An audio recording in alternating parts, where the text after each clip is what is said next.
audio jack, and they've replaced it with a lightning connector.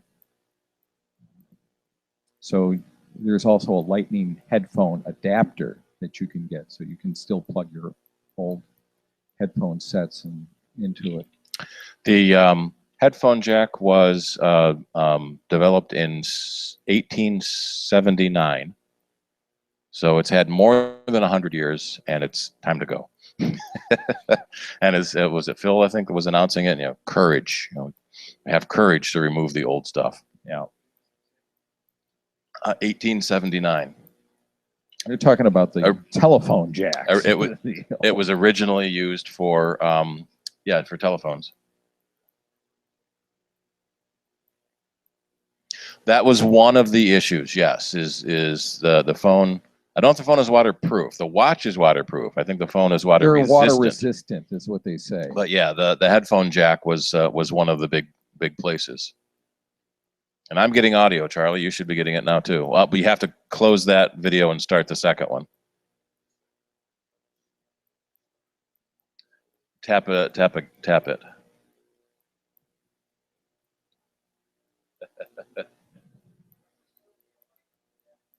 Yeah, there's a lightning to headphone adapter in the box. So unlike when they switched from 30-pin to lightning, it did not include adapters, and adapters weren't available for months. The headphone adapter does come with the box.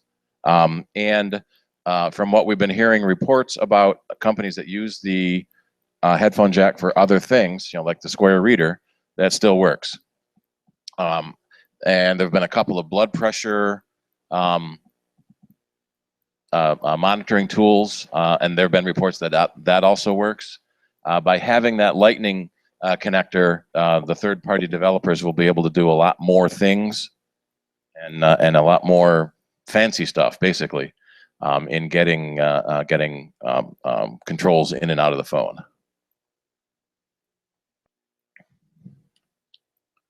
So they also introduced these earpods that are wireless. AirPods. AirPods. Yep. And we're waiting to see how easy they are to lose. Yeah, that's my main concern. You see the guy sticks them in his ear, but there's like no cord. So if it falls out of his ear, there's no cord to catch it.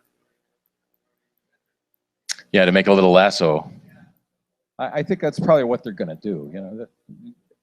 Either that or you just tie a string to each one, and put it around your head. Yep. So they are Bluetooth. They are noise canceling. They are stereo. So that was one of the big things that earlier Bluetooth, you had to have, I think it's Bluetooth 3 before you got stereo on your Bluetooth headphones. So that's one of the the counterpoint to one of the criticisms is you don't need a wired headphone. You can use wireless headphones, and it also supports Siri, so you can tap it and ask Siri something. There's a proximity sensor, so if you take it out of your ear, it turns off, so as to not wear out the battery. So it says it has about a 5-hour battery life. So you use one of them for 5 hours and then the other one for 5 hours, and you've got all day. But it does, there was a section about 15 minutes of charging gives it a couple hours of life. So it's got a fast charge feature built into it. The new iPhone, the bottom model now comes in 32 gigs. So they got rid of the 16 gig, which I think is a vast improvement. And in a couple of years, 32 will be too small. Yeah. I think they released a new iPad mini as well with the same. No, the iPads are all the same. Hardware, they just now start at 32 gigs. So the 16 gig models have gone on sale until they're closed out. Steve?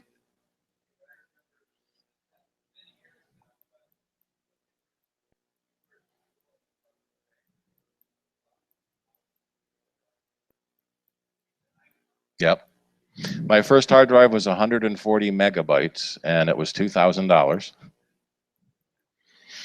The first hard drive that the Apple II had was a 5 megabyte, what do they call it? The Apple Cider. SIDER, because it's sat next to the computer. That was $5,000 for 5 megs. So we've gone from $1,000 a meg to now we're 50 cents a gig or something ridiculous like that. Yep. And then there was what? The new Apple Watch? Yeah, the new watch, as we mentioned, it's waterproof, so you can use it to I think they said to 40 meters. something like that. Yeah, there's some standards body for And you water. you can even Waterproof. swim with it, and they even showed the swimmer, you know, going along.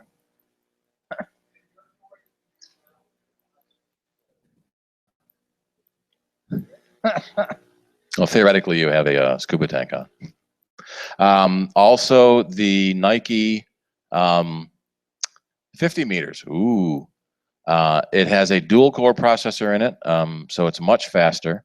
The display is twice as bright as it was before. And built-in GPS, that was another big big thing that everyone was hoping for. They have built in, where's the next big thing? I gotta find it.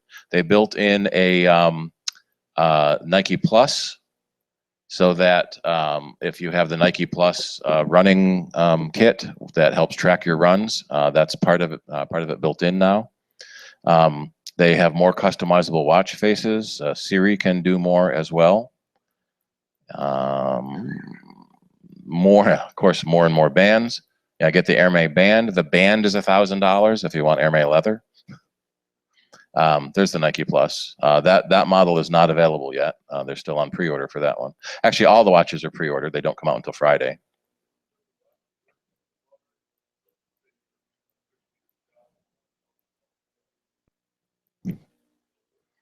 I don't know if the Signal would carry. the cell signal probably wouldn't carry through the water like that. Yeah, yeah. Also the price of the original watch, Series 1, has dropped now, so you can get an Apple Watch for $269, almost down into affordability mode compared to some of the other models. And again, the Apple Watch Edition, $1,200 with a ceramic case. So the earlier ones were aluminum and stainless steel. They've now added a ceramic case. And wasn't there a gold one for 10,000? well, yeah, they don't have that one listed yet. There was a gold one and a rose gold one, and it was up to 17,000 if you maxed it out with everything on it.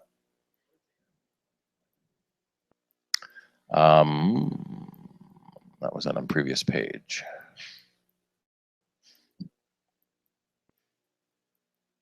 Okay. Nope, that's the page we were on. So that's what it looks like. They probably have a few Hermes bands available as well. I know they had a couple of different ones. Let's go into the gallery here, and it might have some more. Gold aluminum case. Pink rose gold aluminum case. All right, so let's see. The gold aluminum case, is that the $10,000 one? In Series 1. Oh no, so it's just gold colored. It's not gold. Gold tone, yeah. Let me search for Hermé. Oh, how'd I get back onto your screen? Oh, I hit a key. There we are. So there's the Rose Jaipur Epsom. I think that was the $1,000 band. Yeah. So about $1,000 for that band. It's a high-end French leather designer.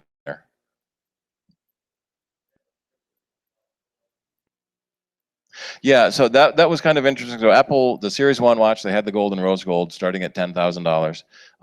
And that just barely gets you up into the range of a real watch. So you get into the Rolex and some of the higher end brands. 10 grand is the crappy watch. You don't want that one. So that was the only hardware they announced. There are still lots of rumors about new Macs. We're kind of expecting they might make that announcement in October. Yeah, a couple of years ago they did the same thing where they had a number and the that's not what I wanted. And the Macs were announced in October. They've already missed the back to school season since we're already back to school. Hopefully they won't miss the holiday season as well. Did you want to say anything about iOS 10? In a moment, I want to find this. No, it wasn't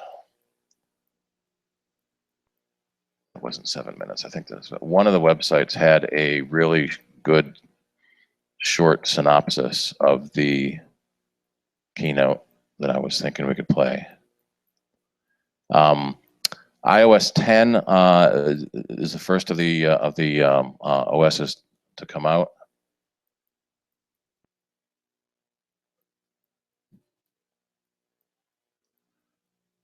Rumors. This is 7 minutes. I thought there was a shorter one than that.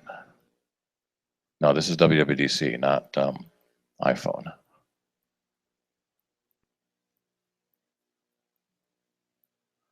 All the big announcements. I find all these cool websites and then can never find them back again. Or I end up with a million bookmarks that never lets me back again. Yeah. You email your bookmarks to yourself? I put them in the reading list. Yeah, which I don't have. The reading list isn't showing up here. All right, so we'll let this run. One of the, as we mentioned earlier, one of the problems they ran into with the iOS 10 that came out with the 10.1 or 10.0.1 update. All right, there's a picture of the Lightning to headphone adapter.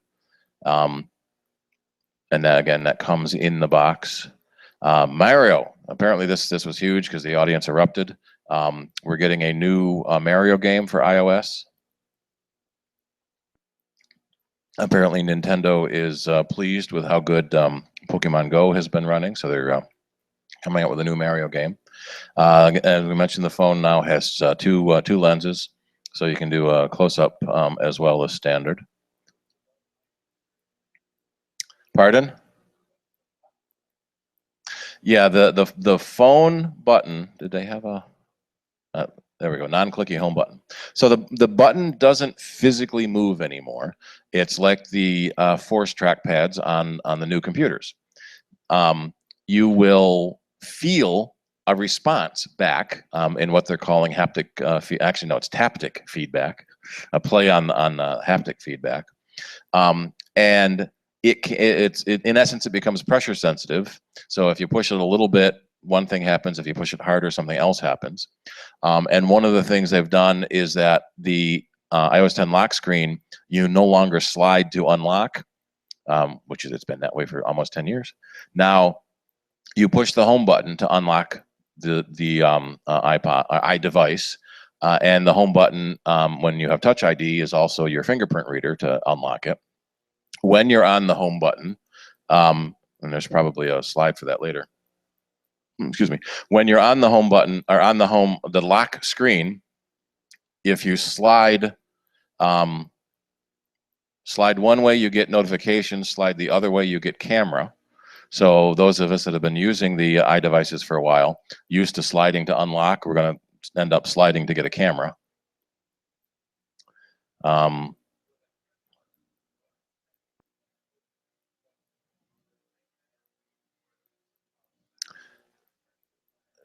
It's a micro electronic circuit. I used to remember the name of it, but I don't anymore. It'll come to me later. But it's actually a circuit. Does anyone have when did it come out? The Force trackpad came out like 2 years ago on the laptops, on the Retina laptops. You might have a Force trackpad. And it's really weird. When the computer is on, you push it, you feel it click, but it's not moving at all. You turn it off and it stops moving. because there's no power going to the sensors and the feedback unit, it does not move, and it's just the freakiest thing, because our brains are wired to feel that click, and so with the haptic feedback engine, you actually feel it click even though it doesn't actually move. Not quite PCO, but similar. That could be part of it too. That, yeah, they can put a better rubber gasket around it. He'll need to buy her a computer for school. This is a commercial before we get Better to make the it 2. iPhone 7 video. With instant online credit decisions, you can get approved on And there's no the spot. skip button. Yeah. Hey guys, it's Neil. So we have to watch an ad before we can see the ad. Obviously, the big news on this iPhone is that there's no headphone jack. Apple's going to ship Lightning earpods in the box and an adapter to give you a regular headphone jack, but the phone itself has no headphone jack. The other big news on the phone, the home button is now no longer clicking. It's force touch. There's a Taptic engine in there. It kind of feels like the whole bottom of the phone is clicking. It's kind of neat and cool. Nothing's actually moving. And on the back, you've got a new 12-megapixel camera that Apple says is the best camera ever shipped on an iPhone. But really, the design of this phone looks a lot like the iPhone 6 and 6S. Apple made a big deal about the new design. It's really a new finish, bigger camera sensor, redesigned home button, a much nicer screen. The iPhone 7 starts at $649 for 32 gigs. That's up from before. It used to be 60 gigs. Now the base is 32. The piano black and black finishes are only available at 128 and 256. And the iPhone 7 Plus starts at $849 and goes up to 256. Again, piano black and black are only available at the higher storage too. So it's 256 gigabytes in your phone. That's crazy. It is crazy. As much as some computers. Yeah. As he mentioned, there are 2 new colors. There is black and jet black. Ooh, no more space gray. In addition to the silver, gold, and rose gold they had before. Jet black is a glossier. Black is a little flatter, more matte. And again, they all start at 32 gigs. The iPhone SE has been left in the lineup. So basically what they've done, same as they've done in previous years, the 7 is now the top end, the 6S is the middle, and they kept the iPhone SE at the low end for people that still want the smaller phone or the less expensive phone. So you can get last year's phone a little bit cheaper. The big thing is also on the 7 Plus, it's now 1920 by 1080, so much higher resolution than the previous versions. The same as the 6S Plus.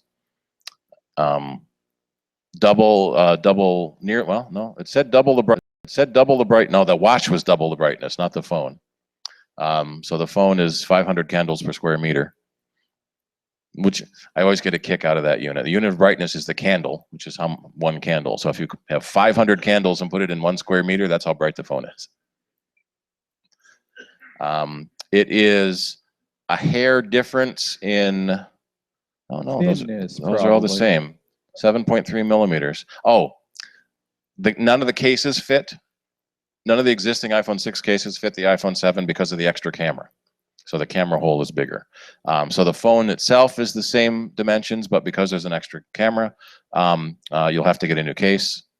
It is splash resistant, splash water and dust resistance.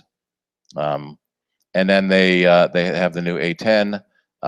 They've embedded the Motion coprocessor inside the CPU, so it's not a separate chip anymore. Which means it can run faster. Too. They added a second speaker so you can hear in stereo. Right. There's a second speaker like the iPad Pro. And the speaker will also push out the water that might go into it. That was the watch, I think. Had the speaker that pushed out the water. It's in the watch. Yeah. There's so many similarities between the devices.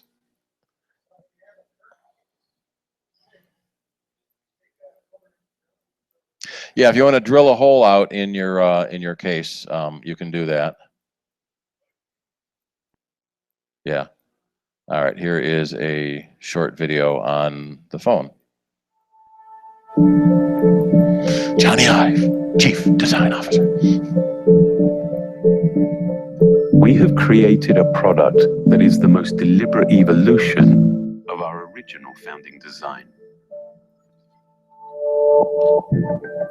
An aluminium body and formed sheet of glass describe a singular shape, one made with very few, very precisely engineered parts. Our obsession remains to continuously simplify and improve. From sculpting the camera housing directly out of the aluminium body to embedding the antenna within the enclosure, essentially making it disappear.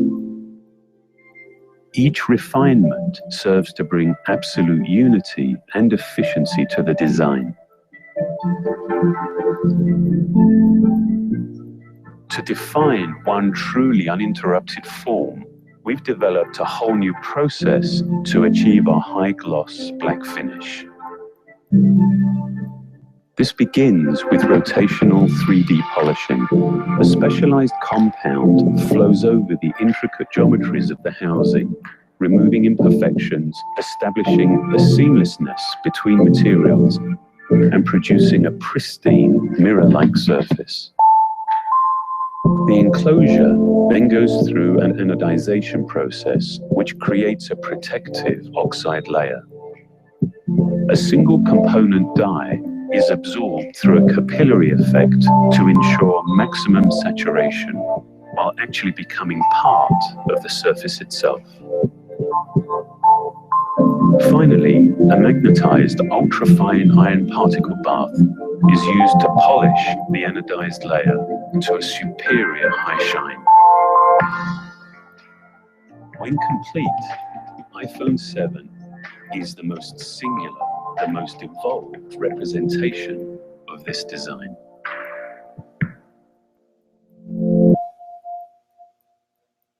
Has anyone pre-ordered one yet? Not quite.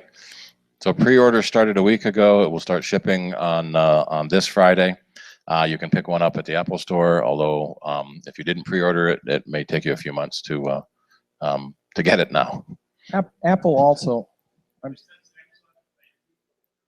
Yeah. With the battery problems. Yeah, in case you didn't hear, or if you have a Samsung Note 7, there were significant problems with the battery, overheating, swelling, and catching fire. And so if you have a Samsung Note 7, don't put it in your pocket.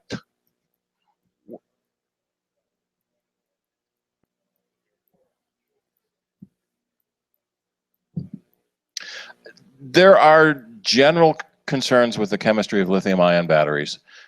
As they charge and discharge, they'll get warm because of the way the chemistry works. Over time, as they wear out, they hold less and less charge, and they can release what gas? It's carbon dioxide, I think. They release a gas inside the cell, which can cause the battery to swell. There's a video going around YouTube now about a guy that he takes a power drill and drills a hole through the lithium power pack. It smokes, swells, and catches fire. And he goes, "Oh my God, that's why you don't charge a battery in your house." So no, that's why you don't put a bloody drill through a battery. Yeah, it's kind of like the old alkaline batteries. You keep them in the fridge and they'll last longer.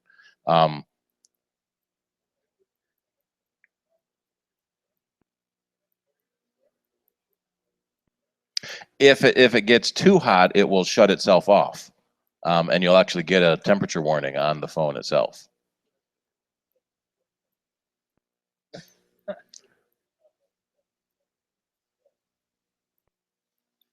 Yeah, but you'd be long dead before that yourself, if to get that hot. Sure, yeah. Yeah, everyone, and then that was the whole Bendgate problem. If you wear skinny jeans and have a curved ass, don't put the phone in your pocket because you don't want it to bend.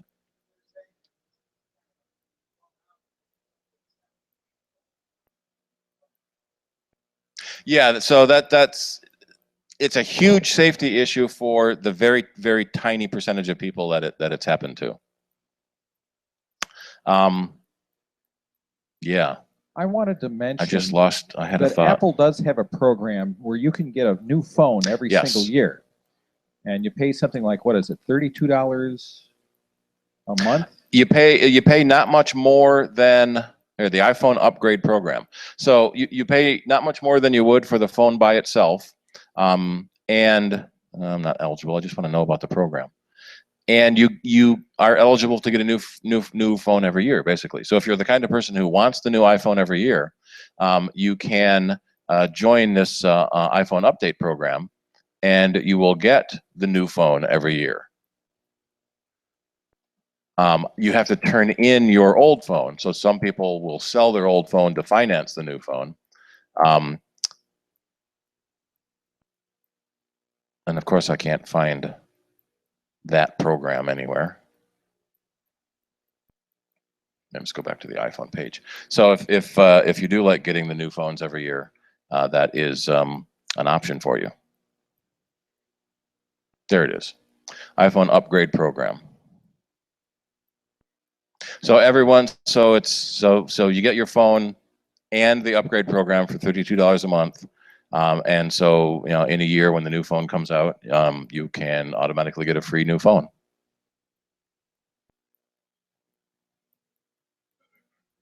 Yeah, but the new phones are what, 600? Yeah, the new phones start at $650, so it still makes sense. And you get Apple Care Plus for free rolled into that program.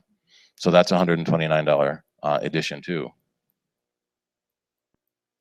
So basically, they're spreading the cost out over the 2-year period. The accountants are getting a little tricky. It's not a contract anymore. In essence, it's a lease, which has different accounting issues. So none of the carriers are doing contracts anymore. They're doing month-to-month leasing.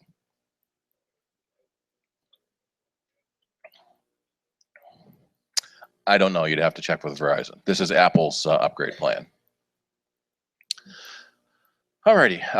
Anything on iOS 10 that you wanted to discuss, Steve? As we get more experience with it, we'll have another meeting where we actually show it off and show some of the new features coming out yesterday. We haven't really had much time to play with it. We are doing at Mac Ave. We're doing an iOS seminar tomorrow. Actually, one of the guys has been playing with the beta for a while, and we're going to show off some of the new stuff it can do.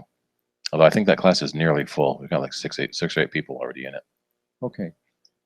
Did you want to do your video thing next, or? We can do that, or do you want to take a break? No, let's not take a break yet. It's a little early for a break, isn't it? It's about 5 after. All right. So one of the questions we've gotten, in fact, and I get it a lot too outside, is how we do the audio and video streaming. So one of the nice things that we're able to do is for people that can't come to the meeting, we have a YouTube stream, and you can watch the stream from home. You can also watch the meetings after the fact as well by going to the Apple Cider YouTube channel. And a lot of the previous meetings are there. I got to change that keyframe. It randomly picks a keyframe, and it happened to pick an ad. And so you're able to watch the previous I want to say shows, because I do the same thing for Soundbites. And so we also do the Saturday Q&A meeting. So if you can't make it to that, we also stream that over the internet. We've tried several different technologies in the past, and the one that we're currently using that seems to work out the best for us is YouTube. And we're using a Google product called Google Hangouts on Air. And now we're seeing a infinite regression here, and I have to change the camera to point to me and not Rick's empty chair. Alrighty. There we go. The camera's pointing to me now. So Google Hangouts has a neat option for letting multiple people join your video conference. So it's you plus 9 other people in video. So we, in the past, when we've had a remote guest, you might remember Andy Ihnatko or Guy Kawasaki, we were able to put them up on the video as well. Apple's own FaceTime is 1-to-1. Skype also allows 10 people now in a video chat, but Hangouts does it a little easier.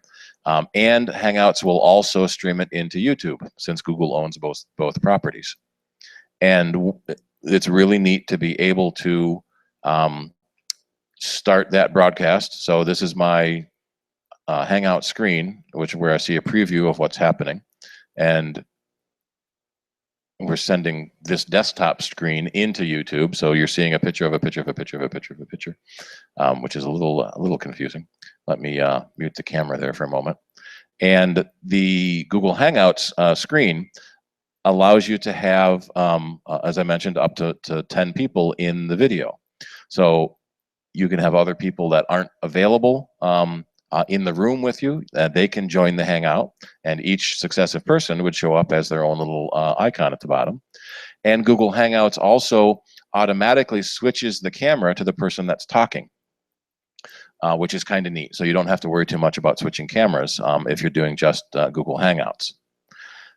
One of the things that we also do here at CIDR is I use a free program called CamTwist, which is a video switcher, which allows me to switch between multiple cameras, so that we can have a camera on the guest, we can have a camera on each of our speakers, and we're also feeding the desktop into the video feed as well, so that you can see what's happening on screen.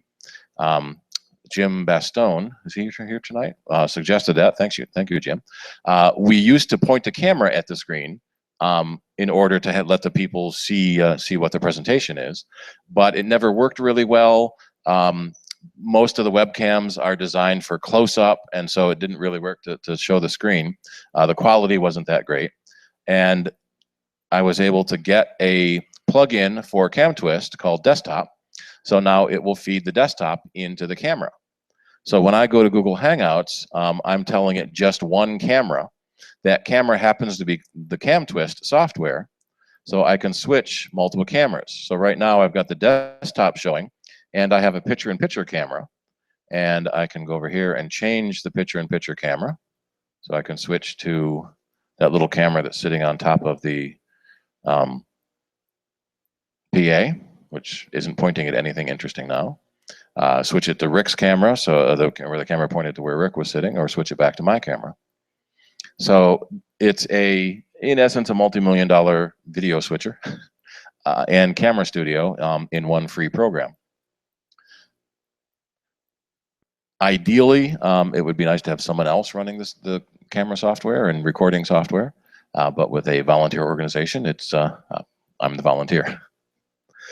And then while the video and audio are being streamed over Google Hangouts, I'm also doing an audio recording that we upload.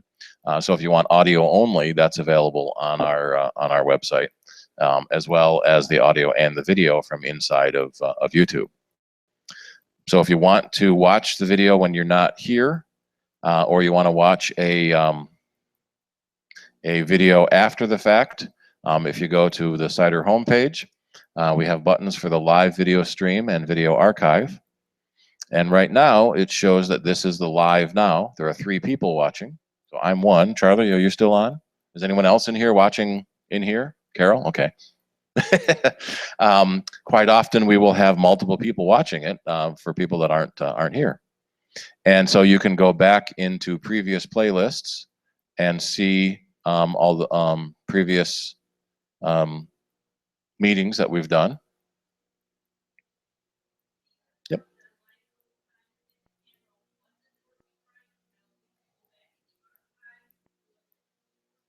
No. That's the danger of a live broadcast. So the beginning part of the meeting tonight we didn't get because I didn't get the software up and running in time. And it's live, so it's gone. We could start the meeting over again and redo everything that the camera missed, but no, we probably won't do that. So the audio recording is usually started very, very early. So this has been recording for an hour and 4 minutes. So just after 7, we got the audio recording running. So the audio I got started when Charlie started the meeting. Video often takes a little longer to get up and running. We often see strange issues getting the USB cameras recognized by the camera software. And then for some reason tonight we had an audio issue where we couldn't get the audio into the feed either. But we got all that working and it's up and running. This doesn't give me a duration. When it finishes recording, we'll get a duration of the video.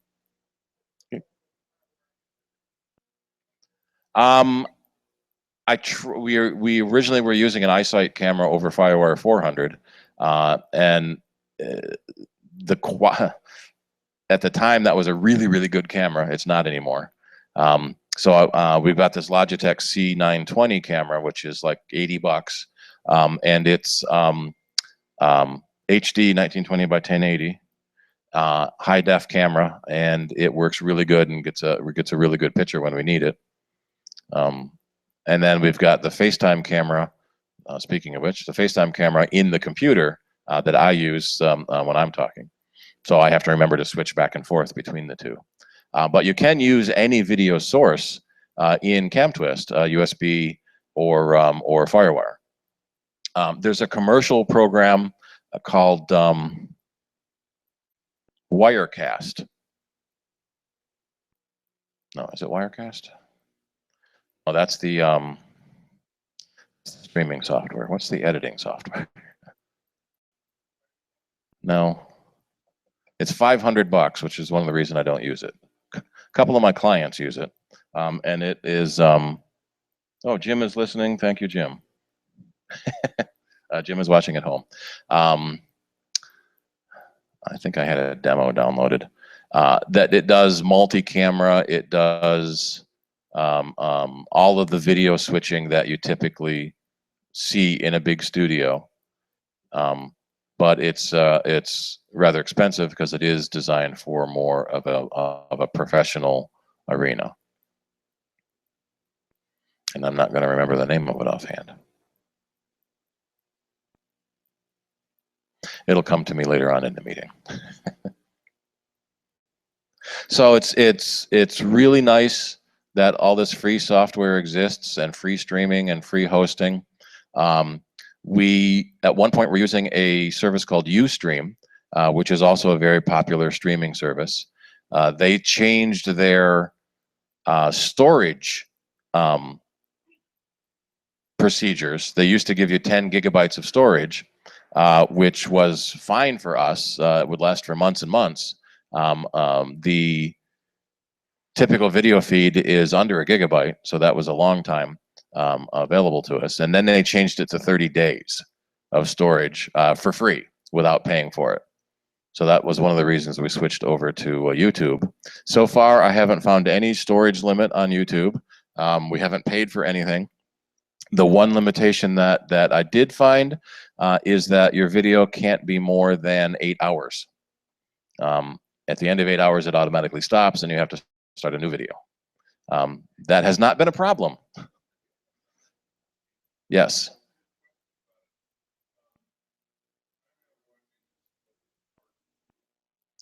Yes. I had to, no, it is Wirecast. I had to stop, because we were having trouble with the audio, I had to stop the stream and start a new one, and I called it part 2.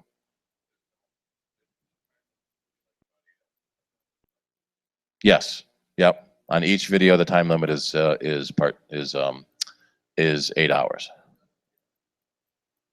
Yeah. All right. Yeah. It is Wirecast the software, but it's from Tele. And so they have Wirecast. They also have another one called ScreenFlow for recording your screen. No, is that the switch I mean? Or iPad as a camera source, and it will feed into the computer. So you can have roving camera operators, each with their own camera feeding into your system. which is kind of neat. But as I said, it's a $500 program, and do that. So into the standard version is $500. If anyone wants to get into podcasting or internet video streams, it's ridiculously easy now. And one of the things we're going to see, Bob has a favorite website called MacMost that does Mac video training. A lot of just average folks are starting a video training company where they put out how-to videos, problem-solving videos, and with just your computer and the camera built in, you start your own video production company. And you can get better cameras, you can get better microphones, you can get a better studio. The equipment in this room are pretty terrible for video streaming, but that's what we have. And it's really interesting that one of the early jokes is when Final Cut came out, it turned a multi-million-dollar studio, that television studio you would need at a TV station, into $100,000, and most of that was the camera.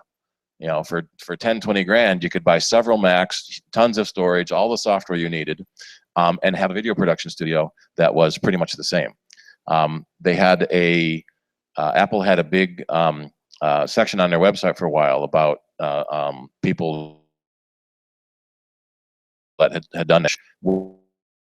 Was one highlighting. He's an award-winning editor of many giant films, and he switched from the older production systems to 4 Final Cut stations for $100,000 to put 4 stations together, so he can have capture, he can have edit, he can have sweeten, and if he needs, he can have 3 captures and 1 edits, and much simpler and much easier than one, basically one editing deck. And then app everybody off by going to Final Cut Pro or Final Cut 10 and removing a lot of the features that they were used to. I just got a report that the audio is gone. Are you still getting audio? I'm still getting audio. Yep. So Jim, it's at your end, not ours. Sorry, but you can't hear me say that if his audio got. There is a time delay, basically a latency delay between when the audio gets recorded and the audio gets sent over the internet, and that's usually about half a second. But getting to YouTube and starting to play, that could be 30 seconds to a minute off. Right now, my feed coming from YouTube is about 20 seconds. But the neat thing about YouTube is that you can rewind and play some more. What did he say? Again, rewind it and play again. So you can play it live. You can go back and replay it as well while the live broadcast is running.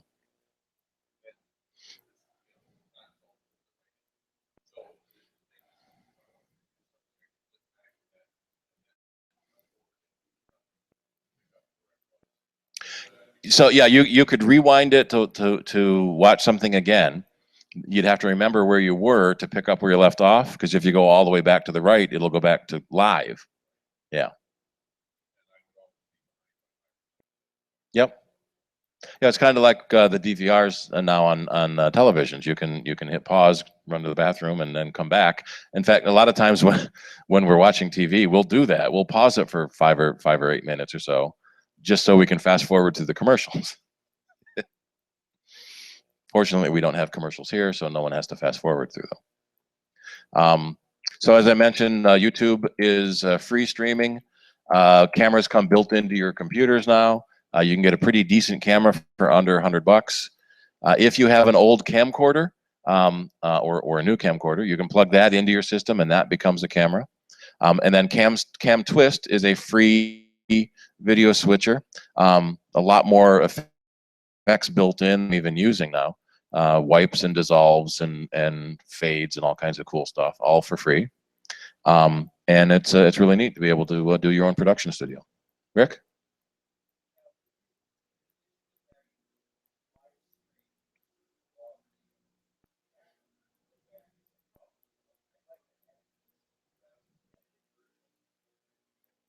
Yeah, YouTube has editing features built in, or you can save the file locally to your computer and edit it in whatever program you wanted, and then re-upload it. The YouTube built-in editing features are I'm still logged into Soundbites, are pretty impressive for a web-based video editor.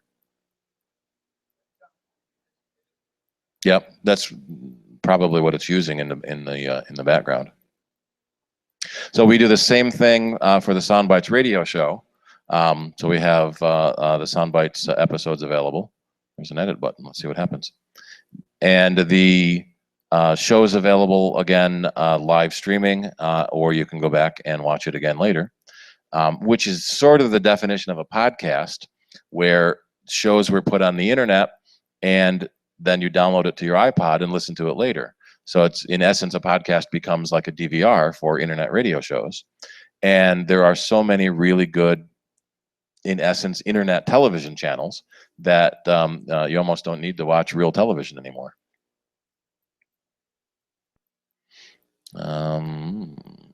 Yeah, I haven't played with the video editor myself, but there's ways to do it. I should, yeah, so I can change the thumbnail on that Cider one that is showing someone else. Cider. All right, anybody else have any questions? All right. I expect all of you to go home and make a video for us next week. Actually, that's one of the tips that we hear a lot. Record your first 2 or 3 podcasts, but don't upload them anywhere. Just get the hang of it, figure out what's going on. You watch the ums and ahs. I have a script if you can get one, and it's really neat to be able to go. Yeah. I'm going to make that be the thumbnail. Save the change. Pardon? Yeah. Although that almost doesn't matter anymore. A couple of elections ago, one of the guys from MTV's Real World ran for local assembly, and he was, one of the loudmouth, womanizing, trying to hook up with everyone in the house, and he got elected. So because the kids knew him, so they don't care that he was that guy on TV, because they are too. Nick always jokes that the statute of limitations hasn't run out on some of the things I did when I was a kid, but there's no proof. Today everyone has a phone in their pocket and a camera in their pocket to record people doing stupid things, and there's always proof of stupid things. Yeah. Alrighty. I think we should probably take our break now then. We have some refreshments out back. Thanks to Shirley for putting that together. Donations are more than welcome. We have a bin. I've got a bin down here. I might try to find a better place to put it. I got some old software. If you didn't make it to the picnic last month, I've got some old software. If you've got an old computer that needs old software, I'm available for taking dues as well. And we'll meet back in probably 10-15 minutes or so, and we'll have Bob Hoey's doing some selections from the Mac Most video. What do they call it? Video Internet User Group video service, and then we'll have a few more as well. All right, thanks.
Our video should be working.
Everyone back?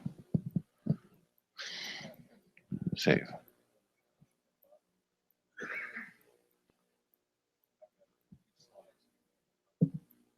He's got some videos that I'm going to play here. Yeah.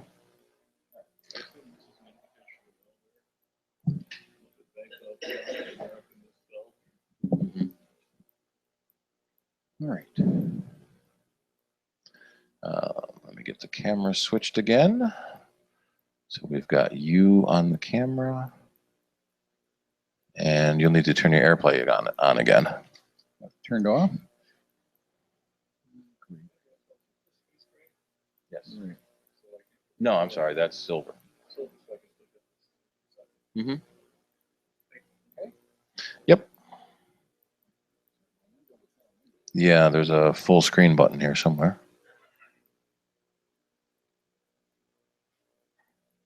There it is. Okay, we're going to talk tonight about Mac educational websites. First, you need to decide what your Macintosh educational goals are. Do you want to take a course to learn a new computer language? Do you want to watch a computer being disassembled? Maybe you have one you've got to repair. No, I can't.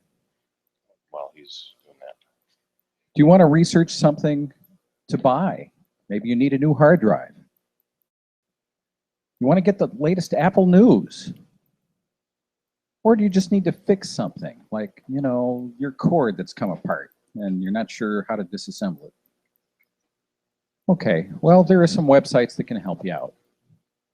First one is Macintosh.com, and they have a discussion board, and they tell you the latest news that's going on and security things that are going on, and it's a good resource.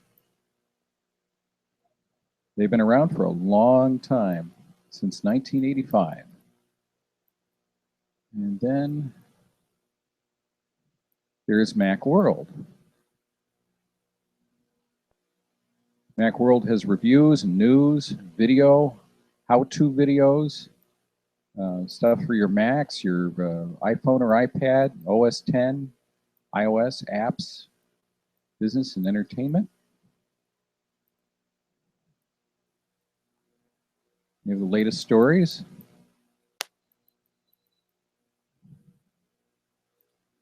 It's a site full of information. Let's see what else we got here. There's MacSurfer.com. If you surf the internet, you might like MacSurfer. They've got many links in here.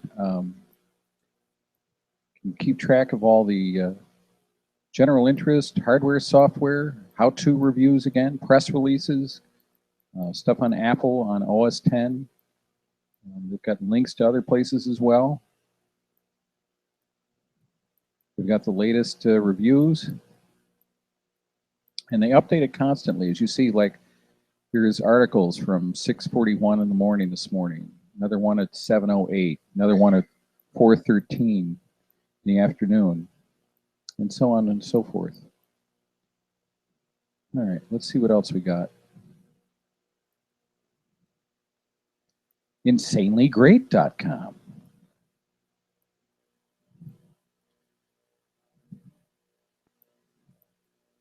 I don't know if this is Guy's website or not. They can talk about the Apple trade-in program. They're saying right now, oh, it seems kind of a mess. So, you know, people give their opinions and say how it's working and or not working. Talking about Apple's new iPhone ad, gift card scam that's going on. So it's another good place to kind of keep your finger on the pulse of what's happening out in the Apple world. Douglas just got a fake text saying there's a problem with your Bank of America account. And he happened to notice that America was spelled wrong, which is an obvious sign it's a scam. Yeah. Yep. There's AccelerateYourMac.com. You may recall them. They used to offer CPU upgrades that you could get, and I think they still do for some of the older Macs. It's XLR, the number 8, and then yourmac.com. YOUR. And they have the tell you how to do Mac upgrades and your storage, how to do video.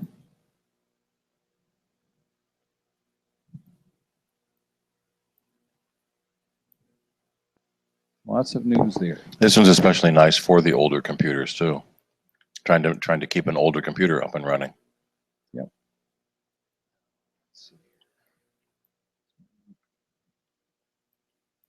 There's AppleInsider.com.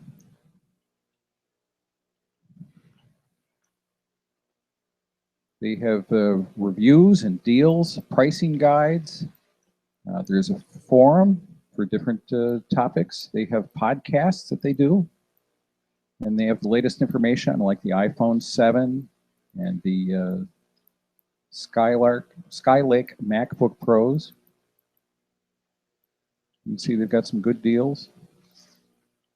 Talking about Apple Pay, they've got good news. See what else we have.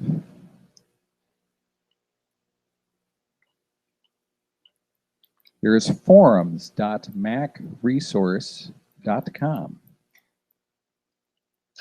And as you might guess, it's for forums, right? That you can go in and talk about, and people share their latest tips and deals. They're for sale and free items, and they do some political ranting too. Mostly Apple related. Where's this thing? And we'll have this slideshow up on the Yeah, we'll put it up on Google Drive. On the Apple website there for you. There's MacDirectory.com. This one's actually one of my favorites. MacDirectory is what you would call an online magazine. And they have several different issues that are all there on, and you can see the covers as you go into them. And if you click on one, like the latest one here, you see it opens up. And you can click on it, blow it up. You can navigate through it. Of course, my screen is too small. I've lost my navigation. There it is. So you can go to the next page. You can go to the next one. You see it's very slick. And you can go and see what's in the table of contents for each magazine.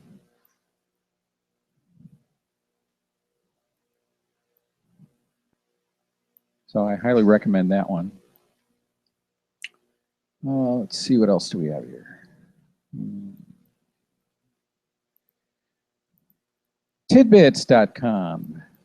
That's Adam Angst's website, right? And all his current articles that he writes about and all of his friends. And he will be here in October as our guest speaker.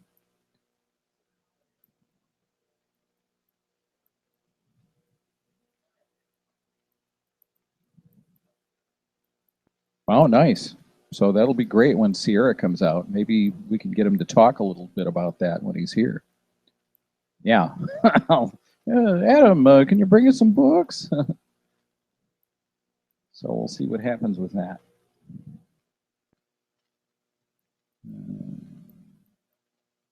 We're not quite sure exactly what it is. We got to nail them down a little more. Then there's MacScriptor.net.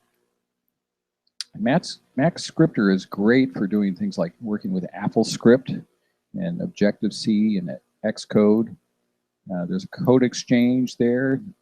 They also have articles about using Automator. There's scripting resources. There's the unofficial AppleScript bug tracker, so you can keep track of those. And then they've got AppleScript fact forums here as well. So that's great if you're a programmer. You'll love AppleScript. Now we've done Macworld. There's MacSales.com, which used to be known as Otherworld Computing. And if you'll remember, a couple years ago, I showed off Otherworld Computing and their little videos on how to create a fusion drive, using off-the-shelf components and how to set it up.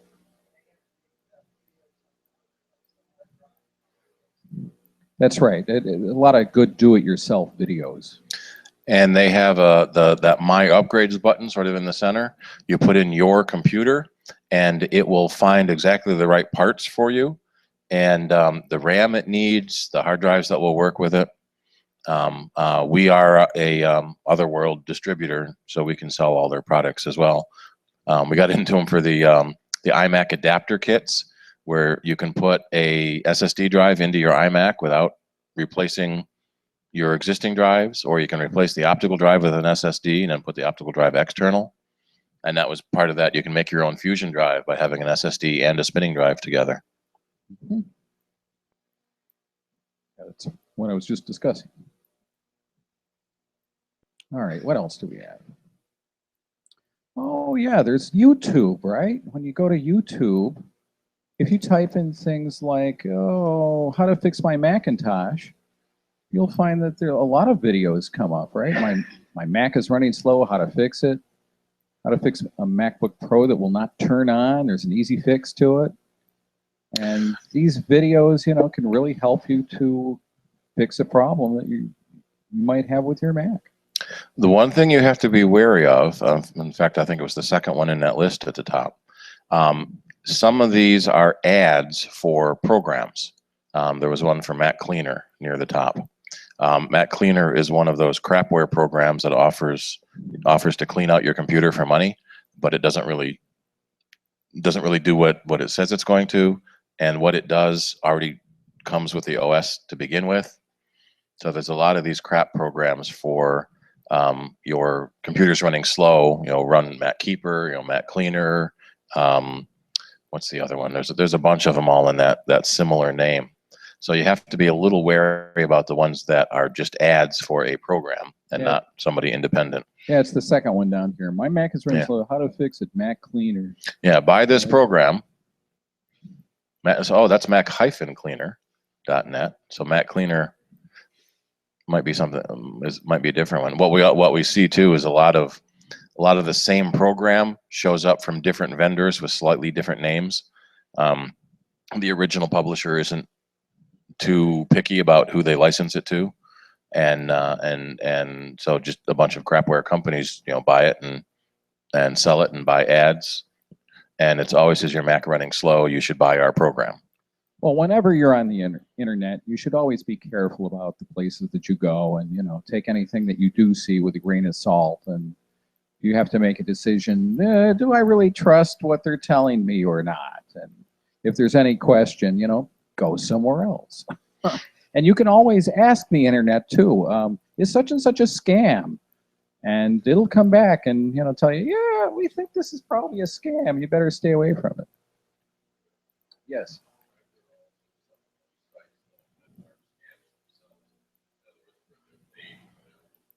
Oh, yeah, that's true as well. And sometimes you discover that the website that you're inquiring about has actually set up little other offshoot websites to try to say, oh, we're really legit, and you can trust them, and everything works good. So, That's one of the reasons you sort of want to stick to some of the name brands, like Macworld and some of the other ones that Rick has mentioned, MacMost that Bob's going to show off. And many of those will have YouTube channels as well, but they have a much higher trust reputation. And then there's things like good old Apple iTunes U. And iTunes U is basically university courses that you can get through Apple, and they're free. From well-known big universities offering real degrees. Not, East Podunk U. Mm-hmm. Yeah. And of course, the way you get to iTunes U is you have to go into iTunes itself, and you pull up iTunes U. Like if you're normally in your music section, you just pull down this tab and you go right to iTunes U. And if it doesn't show, then you have to pull that menu down and go to the edit button, which lets you turn on the other things. In fact, once you pull that menu down again, Rick. Okay. There's an edit menu button where you can turn on things you don't have, and you can turn off things you don't use. Mm-hmm. So it may be that iTunes U is turned off on your computer, and you may not see it. Mm-hmm. So you can turn that on. Now, internet radio is turned off by default, which I find annoying because I listen to a lot of internet radio. I do too. I'm going to turn that on while I'm right there. But I turn apps off because I don't need to put my iDevice apps on the computer. And I would like to see some ringtones. I always wondered what happened to them. So. And then audiobooks too. Yeah, just turn them all on. Yeah, they'll all be on. What the heck? All right, so there we go. So that's iTunes U, and there's a lot of courses for you to look at. And of course, you can look for all the Macintosh and software professional development that you like. Multiple languages too, it looks like. Yep. So that's all I had. I think Bob should probably go next here. Probably, yep. You want to turn off your AirPlay? Yep. Or I can kick you off. That's okay, I can turn it off.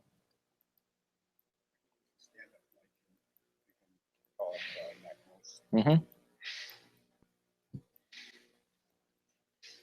Rick, you want to aim the camera at him before you walk away?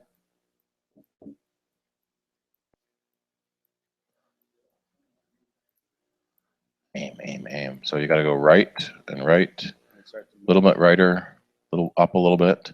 You can even go closer if there's enough cord. Aim that right. Yeah. A little farther to the right. I think you might be able to get a little closer. Well, then pull the cord a little. You've got like 4 more feet of cord.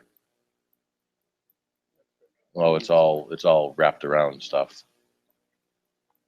All right, that'll work. And no, to the right, left, there. That's good. Stop.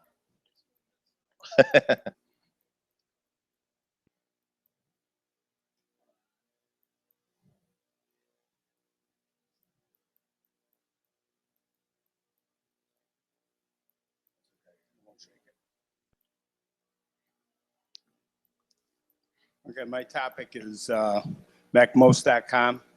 I'm just wondering, for starters, how many people have used it in the past?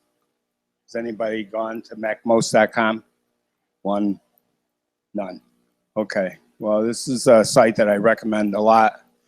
I get it every month in an email, Gary, he becomes a good buddy of yours once you start using this, because the videos are all done by Gary. Starts out, hi, my name is Gary. This is MacMost.com, and he does something. And I look back through the videos. There's an archive of videos going back to 2007. That's when he started doing these videos. And he's got a total of about 1,200 different videos. He does about 2 to 5 every month. So you get a monthly newsletter or an email from him. He's got links to the current videos. I went back to the end of the list and I saw some video editing videos. He had 3 of them that deal with it. One was on layering video in Final Cut. Another one, blurring a face in Final Cut. And a third one, Final Cut Pro X Basics. So you go there, hello, my name is Gary, and he's going to tell you about Final Cut. Or he's going to tell you about Siri. Some of the newest ones are, what can Siri do? If you put in the search for Siri, you'll see videos that have to do with Siri. One of them was 10 things you didn't know Siri could do. Or another one was teaching Siri to pronounce your name. You know, that's a problem, mispronunciation. And there's a very specific, I watched the video, but I don't really remember procedure, but you can watch it. All of these videos are between, say, 3 and 10 minutes. Typical one is 5 minutes long, 4 minutes. And you learn something. If you didn't get it the first time, you play it again. And Like 4 minutes. there's a practical joke. You can grab your friend's phone and make it mispronounce their name. Yeah, that's another one. But there's Siri, how to pronounce your name. But I think if you could click on 10 things you didn't know, and we can see just 2 minutes of this video, and you'll have a good feeling for what MacMost is.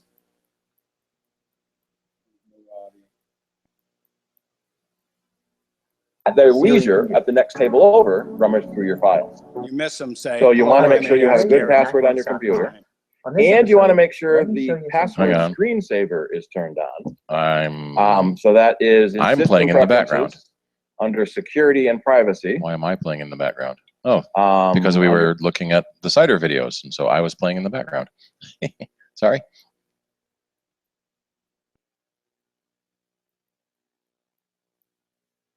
No, I want this window. And we'll go to full screen, back up, and play. Hi, this is Gary with MacMost.com. On this episode, let me show you some things that you may not have known Siri can do. So let's start off by looking at some Siri commands that have to do with time. You can ask Siri how many days or hours or minutes or seconds until a specific time. So for instance, say you've got a graduation coming up next year and you want to count down the days. How many days until June 5th? It's 304 days until then. So you can have Siri set alarms, set timers, and even create events in calendar. So let's look at those. Let's set an alarm. And I do this all the time. It's much easier than actually setting it on the screen. It's very easy, it's quick, and it's accurate. Set an alarm for 6 a.m. tomorrow morning. I've set an alarm for 6 a.m. And I find you can even ask Siri things like, wake me up tomorrow at 6 a.m. and it will set an alarm like this. We turn this off and let's look at setting a timer. Set a timer for 8 minutes and 30 seconds. Okay, I set it. Just remember, a watched iPhone never boils. And people saw the Cookie Monster commercial with Siri. Oh, you have to go watch it. It's hilarious. And then you have to watch the making of video, which is even better. Now you can pause the timer, you can remove the timer very easily as well. Cancel that timer. Okay, I stopped the timer and reset it to 8 minutes. Now I recently did a video about creating recurring events in the calendar app on your Mac.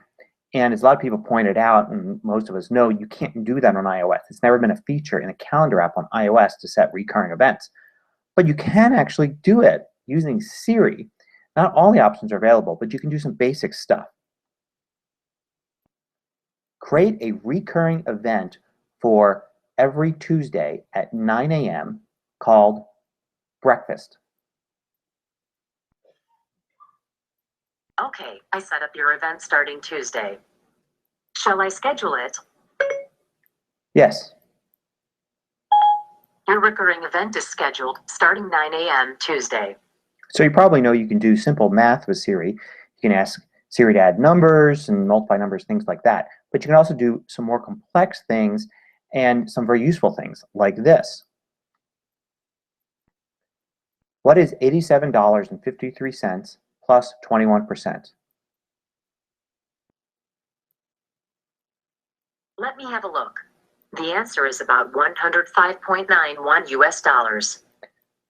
So that's useful, and you can use that for tipping. You can also ask for complex things like, what is the area of a circle with a radius of 78 centimeters?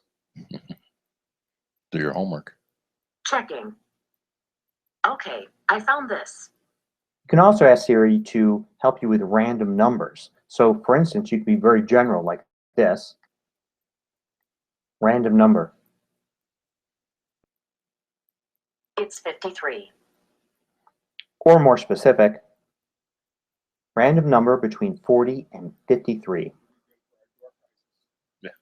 The answer is 49. Or you can do things like this. Flip a coin. It's heads. Roll a die. Rolling. It's 6.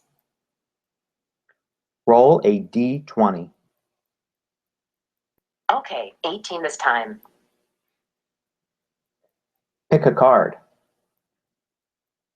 Okay, the 9 of diamonds. You can also create and populate lists with Siri. And these are lists that will be in the Reminders app, but you don't even have to go to the Reminders app to do it. Create a new list named grocery.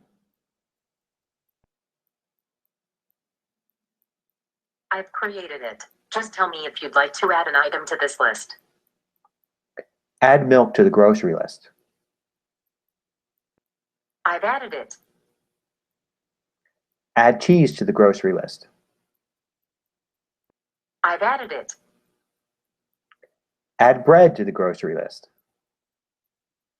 I've added it.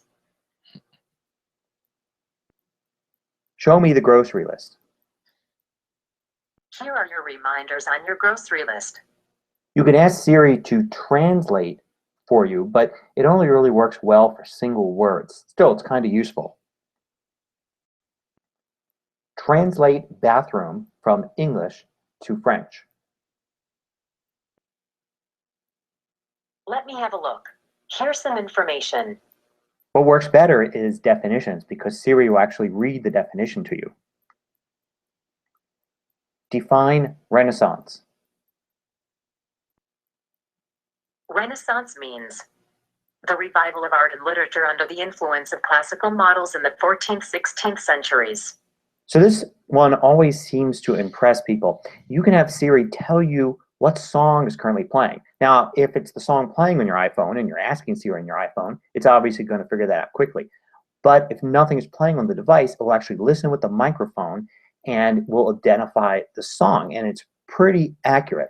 So let's give it a try. I'm going to blank out the song here so I don't run into any copyright issues and try to leave in Siri's response. What song is this? Let me listen. I can name that tune. I think it's Drive My Car by the Beatles. So I'm a baseball fan, and at the beginning of this season, Apple announced a deal with Major League Baseball to bring a lot of really good deep information to Siri, and it's really impressive. You can do things like this. Who won the World Series in 1980? Let's see. The Phillies won the World Series 4-2 over the Royals. They won the last game 4-1 on October 21st, 1980. So you can see it's pretty detailed information. How many RBIs did Hank Aaron have? Looking up Hank Aaron. Hank Aaron had 2,297 runs batted in during his career. That's pretty impressive. I'm not that impressed that it would bring up all the stats, but that it understood that I wanted to know about RBIs in particular. Okay, so maybe you're an expert and you knew every single one of these tips. Here's something maybe you didn't know. You can actually correct Siri by typing text. Now, we've all run into a situation where Siri has misunderstood a word we've said, and you can actually correct that. Or if you actually spoke the wrong word, you can actually go back and correct it without having to ask Siri all over again. Here's a simple example, but you can use this in much more complex situations. What's the square root of 77? Let me think about that. It looks like the answer is approximately 8.77496. Now, let's say you meant to ask for 87. I can scroll down here and I can tap in the text that Siri translated, and I can actually change it without having to speak. Checking. It looks like the answer is approximately 9.32738. So this is very useful when you want to correct a complex query, and it's just much easier to just correct Siri this way by typing than it is to try to ask the question all over again.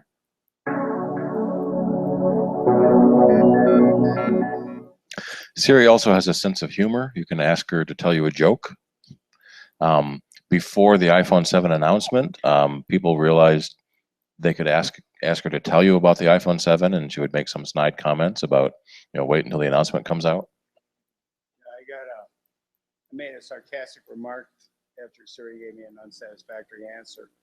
And her response was, dandy. She's a dandy. And, but that video was about, what was it, 5 minutes? Something like that, 5, yeah. 6 minutes. And, oh, this mic isn't working? You have to get close enough to I it. guess I gotta get close. But there's 1,200 of these videos.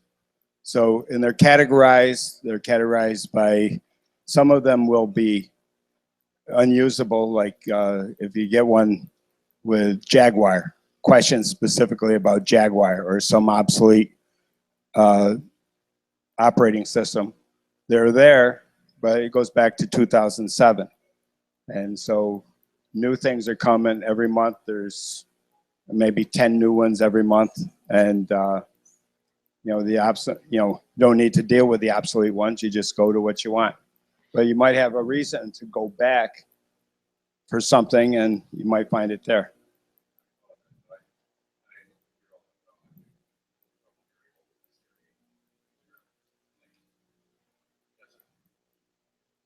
Okay, I thought you had a question.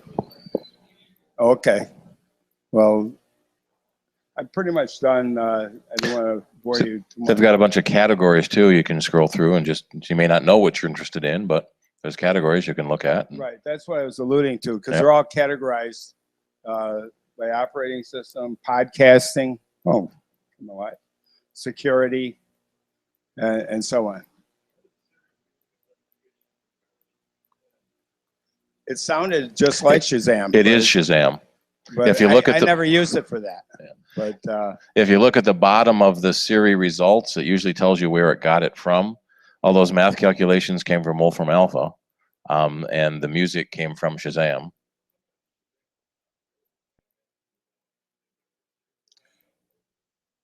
if the source is, somebody recorded a song, it's not necessarily going to recognize it. It's got to be the actual performer that it's registered somewhere. I don't know where it gets it, but Shazam's pretty accurate.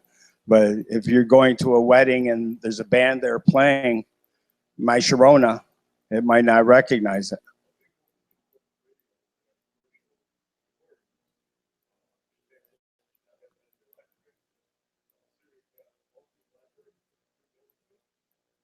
Beats me. But how many are unfamiliar with Shazam? You? Shazam's on my phone. I got the paid one. It used to be a standalone app. Well, it still is, but Used to be free, and now for $5, I think I've had it for the last 6 years. And I hear something in the supermarket playing over the audio there in the supermarket. What is that song? Hit Shazam, and it picks out the music even with ambient noise all over the place. People talking in a bar or wherever, it'll pick out that song and give you the identification within 10 seconds usually. a lot of TV shows have been using Shazam, especially like American Idol and the talent shows, where it listens to the song or the dialogue that's airing, knows it's the TV show, and takes you to that TV show website. A lot of times you'll be a little Shazam logo on the screen to tell you it can do that.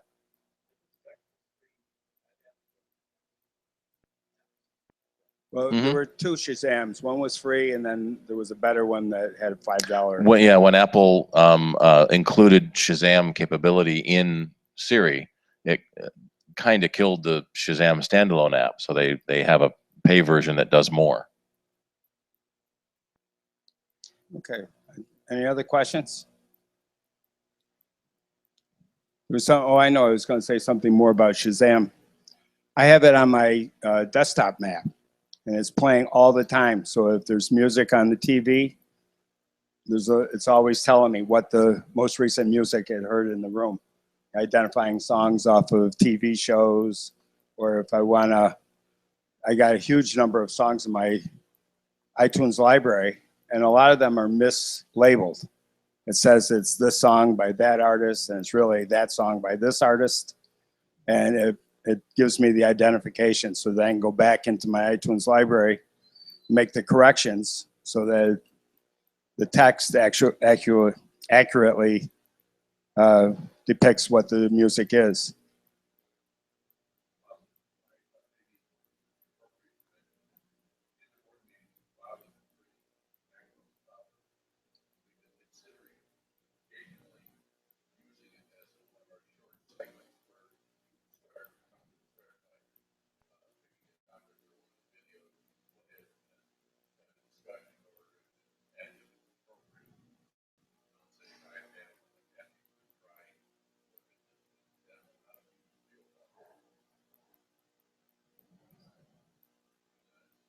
A regular feature.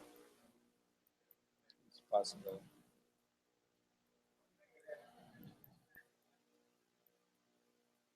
Yeah, we were going to get to some more sites too. And Mac Addict, I think. Well, Mac Life is nice because Todd is a contributing editor at iPhone Life. Spell it right, iPhone Life. Todd's not here tonight. And so he has a lot of articles at iPhone Life magazine. Although I don't think they are affiliated with Mac Life at all, just happens to have the word life in it.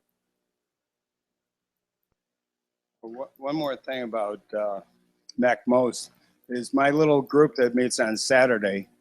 If anybody wants to come, one of the things that we could do at that group, among others, is pick out MacMost videos, watch them, and sometimes after you watch a video, you want to actually experiment and do some of the things. So then we could, follow the lead and do things.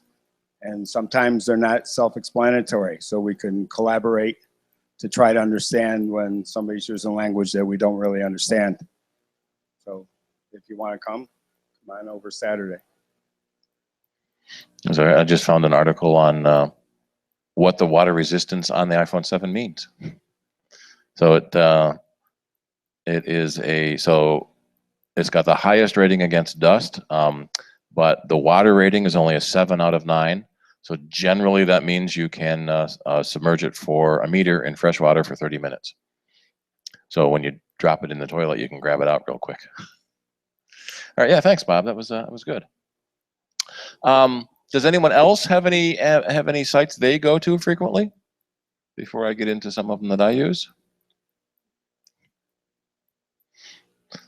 So far, the Mac directory that Rick pointed out, I hadn't heard of that one before, so now I got to check that one out. One of the longest running sort of internet radio and TV show stations is This Week in Tech, which is shortened to TWIT. And they have, in essence, built up a full television studio. They are broadcasting 24 hours a day, although through the middle of the night it does do repeats. But they have a lot of great shows. In fact, let's look see what they're doing live now. They're out of California, so they're time zones behind us. It might be time for, oh, so they're doing Ham Nation right now, 9 p.m. our time. They have a lot of really good shows on many, many different topics. A lot of it is news, and they have a Tech News Today and an iOS Today where they talk about what's been happening in the news. But the shows that I like to listen to are sort of the longer, in-depth shows. Mac Break Weekly. Most of the longer shows are generally about 2 hours, so it's something to take up your time. Although the new iOS iOS 9 can play video faster than full speed now. One of the features that the iPhone and iPods have had is being able to speed up audio, so you can play it at 1.5 times or 2 times normal speed to get through shows faster. They added a video capability a couple of versions ago, so you can play your video at 1.5. I generally find 1.5 is about as fast as I can go without making it sound too bad and missing a lot of it. Yeah. And especially 2-hour shows. When I lived in Greece and worked in Victor, I had a nice hour commute every day each way, so I got through a lot of podcasts. Now we moved to Fairport and it's only 20 minutes, so I'm falling farther behind. So Mac Break Weekly is in-depth Mac news. Security Now is on security issues and exploits and vulnerabilities that come out. But they also have some neat stuff as well. Not that wasn't neat. Leo Laporte is the chief twit, so he's the guy that started this network. He does a radio show, nationally syndicated radio show on the weekends called The Tech Guy. So you can listen to that radio show over the internet. I don't believe Rochester carries him. I think Wham is still doing Kim Commando.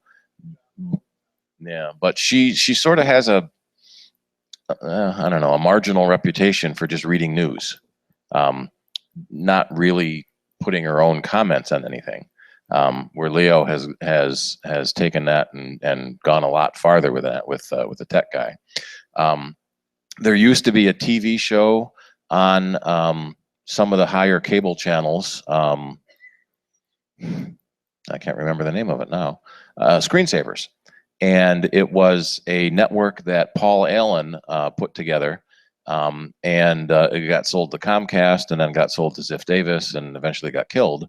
But that's basically where Leo started doing internet television shows, and built that up into the Twit network as it is today.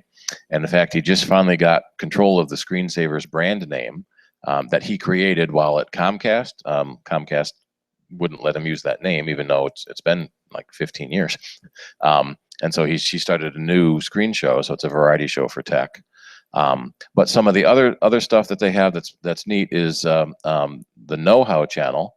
Father Robert Balasar, he jokes that he's the Pope's IT guy. And so this Know-How station, they do a lot of how things work. They break down how to do certain things, how to build certain things. So he's building a hydroponic farm. They also call him the Podfather for all the podcasts he does. He did a big series on building your own quadcopter, basically. And so for a while they were calling him the Quadfather. And so it's kind of neat going through some of these older shows. Most of these aren't that long. If you want to watch something, and because it is video and streaming, you can stop, back up, try again. Here's one on the Raspberry Pi. I want to get a Raspberry Pi, but I have so many other things to do. Anyone familiar with the Raspberry Pi? Yeah, it was really a $35 computer, about the size of a deck of cards, with CPU and RAM and Ethernet. The new version, they've added built-in Ethernet, built-in Wi-Fi, so you don't have to add a USB dongle for that. And there's just so many cool things you can do with this little tiny computer. And they show a lot of neat stuff. Oh, they turned it into an Alexa. You get Raspberry Pi to talk to Alexa. So Alexa is Amazon's version of Siri. And they sell this, the Amazon, what do they call it? It's a little cylinder. And Alexa's the name of the AI in it. I can't remember the name of it now. Yes, the Amazon Echo, thank you. And so you can get your Raspberry Pi to talk to Alexa and do things. They also have a, let me go back a couple pages here. They have a really nice show called Coding. Let me find that one. Oh, I can't find it. Coding 101 was the name of it. And it was a, there we go, coding. Programming languages. So you can go back through, this is also hosted by Father Robert. You can go back through and watch these coding languages on how to get started writing code. They're no longer producing it, but they have all these great shows on different code, different languages, Java, C++. And what a lot of people don't realize is that the Macintosh has 6 or 8 programming languages that come with it that are sort of hidden under there. It's got PHP, it's got Python, it's got Ruby, JavaScript, AppleScript. Swift now is Apple's higher level programming language. We'll see that more with iOS 10 and macOS 10 Sierra. A really easy programming environment to make programs with.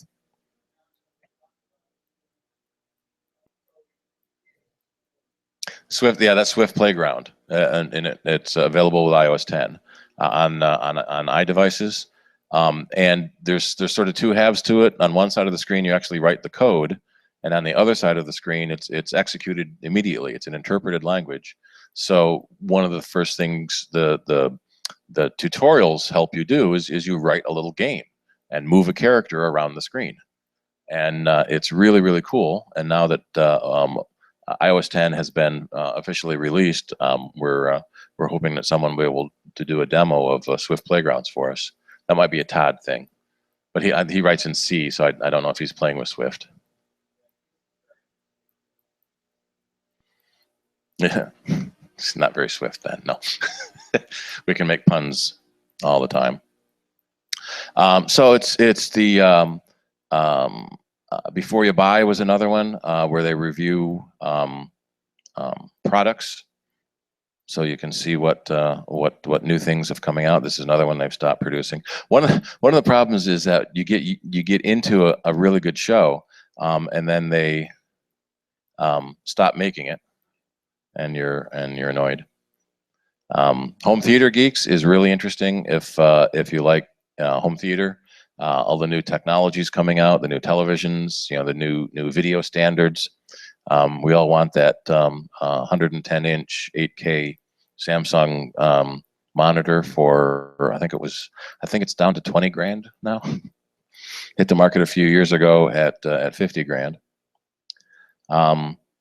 So it's really, really neat. They do a big enterprise tech show as well for high-end and equipment and services. So if you're supporting your business, if you end up being the IT person for your business, that's a nice one to do. And then they have a couple of them that are not quite technology. They have a neat one called This Week in Law, where they talk about technology law and what has happened in legal precedents and what's happening in the news dealing with technology. And oftentimes it ends up being how far behind current technology, the law is lagging, and trying to figure out ways to do things. And of course, one of the last big cases was the San Bernardino iPhone case, where the judge tried to order Apple to unlock it, and Apple said we can't. And the law thinks of it like a door or a safe or a window. Well, obviously you can unlock that, but no, the iPhone is more like a brain, and that was sort of one of their arguments, that with the Fifth Amendment protection rights, you cannot be compelled to give up something in your mind. And in fact, we've seen this in the law, that if you have a physical key, and there were a lot of safe laws about this too, if you have a physical key, you can be compelled to produce it, so the police can unlock something. If you have a memorized passcode, you cannot be compelled to produce it, because that's Fifth Amendment violation. So one of the things that sort of leads to is that if you use your fingerprint to unlock your phone, you can be compelled to produce your fingerprint and they can get into your phone. If you have a passcode lock, they cannot compel you to produce the passcode, because that's Fifth Amendment. That is something you get sent as a text message, so that's easily seen. And in fact, the whole concept of two-step verification, where you log into a website and it sends you a text code, that is very easily subverted. So the bad guy can get that text message and then pass it on to you, so that you still get it and think you're logging in. And so some of the higher secure sites are not offering that anymore. There was a trade show a couple of weeks ago. Black Hat and DEF CON are two hacker trade shows, basically. And researchers have shown ways to bypass two-factor authentication. It always starts with a maliciously crafted website. But that can start with something as simple as that text message you got, or a fake email. There's a problem with your Apple account, click here. You go to a maliciously crafted website, you think you're logging in with your Apple ID, but behind the picture, the bad guy has your Apple ID and password, because you just typed it in. And then if you have two-factor turned on, the other end will send a text message, and you type that number into the fake website. Now he's got that second factor, and the bad guy just types that in, and he's in your account. So it's not as secure as we hoped it would be if you go to a maliciously crafted website. So that becomes a big issue. And one of the ways to help mitigate that is to be a little more vigilant yourself when you're surfing. Take a look at the address you're going to and make sure it's where you think you're going to is where you actually are. So the one where Bank of America was spelled wrong. You wouldn't necessarily notice that unless you looked close enough. A lot of companies do. Gmail does, Apple does, Amazon. I don't think Amazon does. Because for a long time that was thought to be fairly secure, because it has to go to the phone that you have in your pocket. But it doesn't have to if the bad guy is already in your web browser because you went to a malicious website. It doesn't matter that they're sending a text message to your phone, because you're going to type it in. And if you type it into a malicious website, the bad guy has that code. Look at the address bar to make sure you're at the right website. And one of backing up half a step, never click on a link in an email, on a message, because you don't know if that's a malicious link or not. So if you get an email from Citibank saying there's a problem with your account, go to citibank.com yourself. Go to your web browser, type citibank.com yourself, and end up where you're going. Although the problem there is if you misspell it, the bad guys have been known to register misspellings of websites. So you can end up where you think you are, but you're not.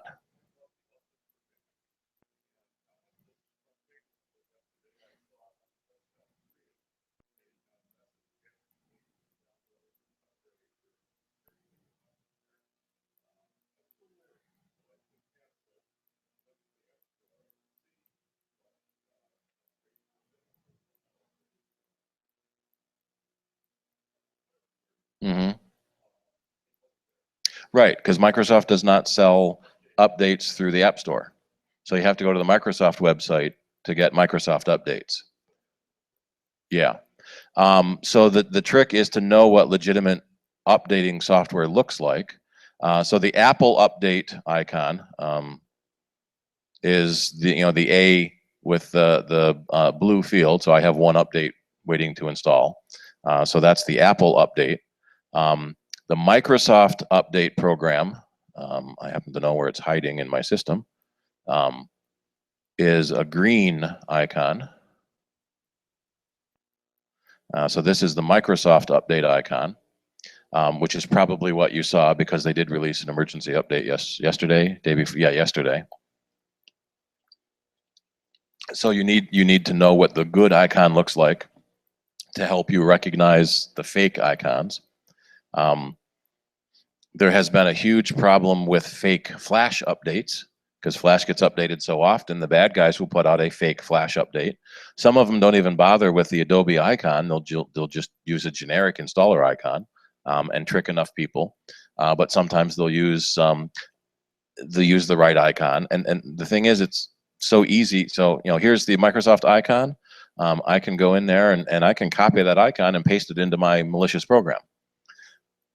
Most of the time, the bad guys don't bother doing that, and we jokingly say if they just take another 15 seconds, they'd catch a lot more people. But it's becoming harder and harder to know what the fake stuff is, and that is one of the reasons I listen to the Security Now website, because they're talking about the fake update and the exploits that come out, and the real updates that come out.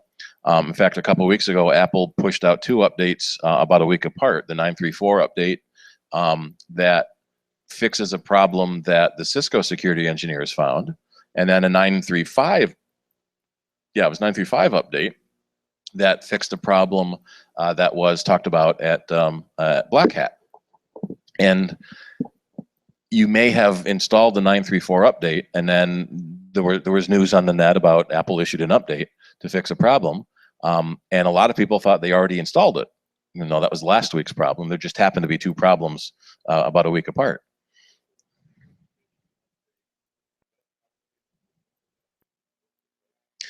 Go directly to the manufacturer of whatever is claiming to be an update to make sure it's a real update. Yeah.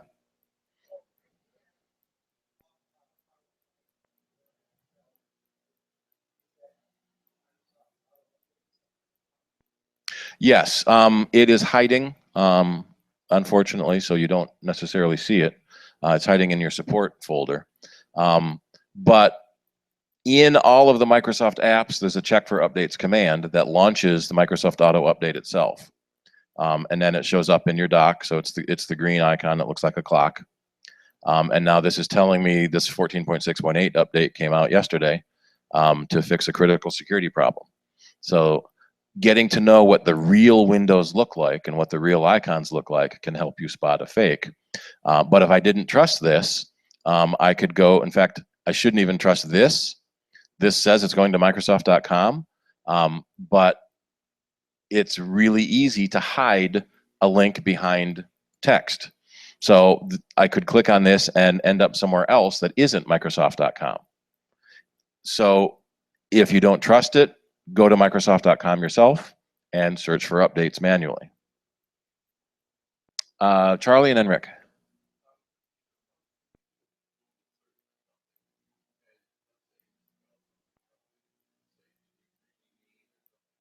Mm-hmm.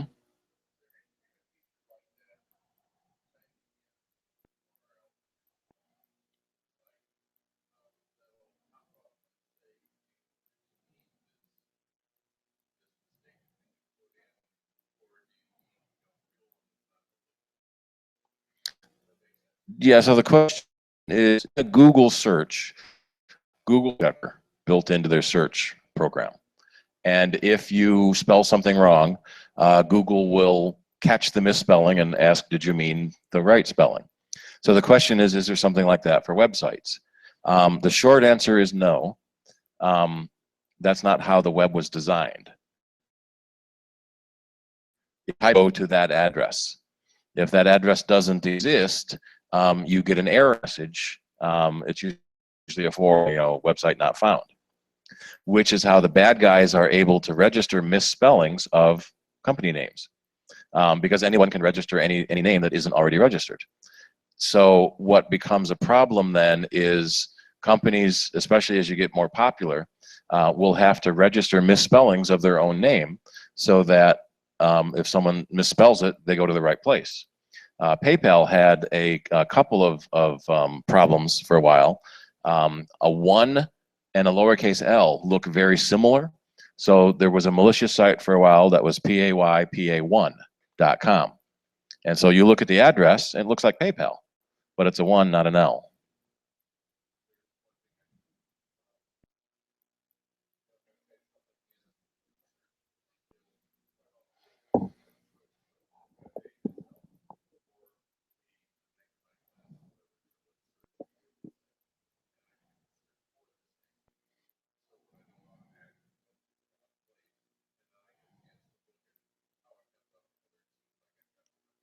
Yeah, one of the features of most of the browsers, well, Chrome and Safari, but Firefox isn't doing it yet, and I don't know why my Safari is spinning like that. Oh, and I forgot to switch the camera back to me.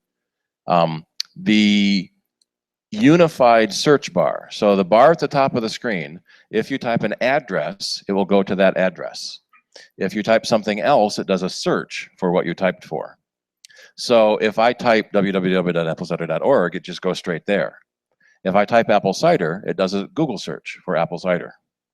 So that helps alleviate misspellings somewhat, because most people don't put in the W's in the comms, they just type, Ford or Apple. And if you spell it wrong, you're actually doing a search, and then Google or Bing or whatever your search engine is can intercept that search and do the misspelling for you. Sometimes, every now and then, we've seen both Frontier and Time Warner will put in an intercept page, so that if you do type a misspelled address and there's no server at that address, instead of getting the correct message, there's no server at that address, you go to a Frontier or Time Warner landing page where it does a search for you and shows you a bunch of ads. And that's one way they have found to monetize your misspellings, is by showing you ads for your misspellings.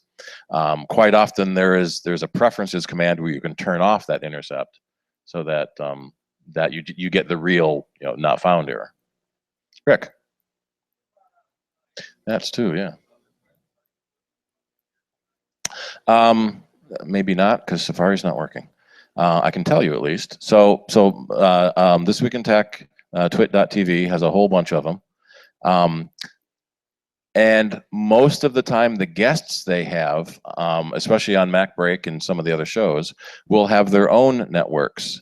Let me try Firefox. And so there are a couple of other networks that are starting to aggregate other shows. That's nice. One of them I like going to is Screencasts Online from Don McAllister. Because it's not remembers my YouTube or not Ustream. Don McAllister is from Liverpool, so if you want a Liverpudlian accent on your training videos, you can go there. Many of the training sites will have a free and a pay side. We're seeing more and more people are doing this now as their job, as their way to earn a living. So they might give out 1 or 2 for free, and you pay if you want to get more. Or the free ones be old, last week's or last month's, and if you want the newest ones, you can pay for it. Yeah.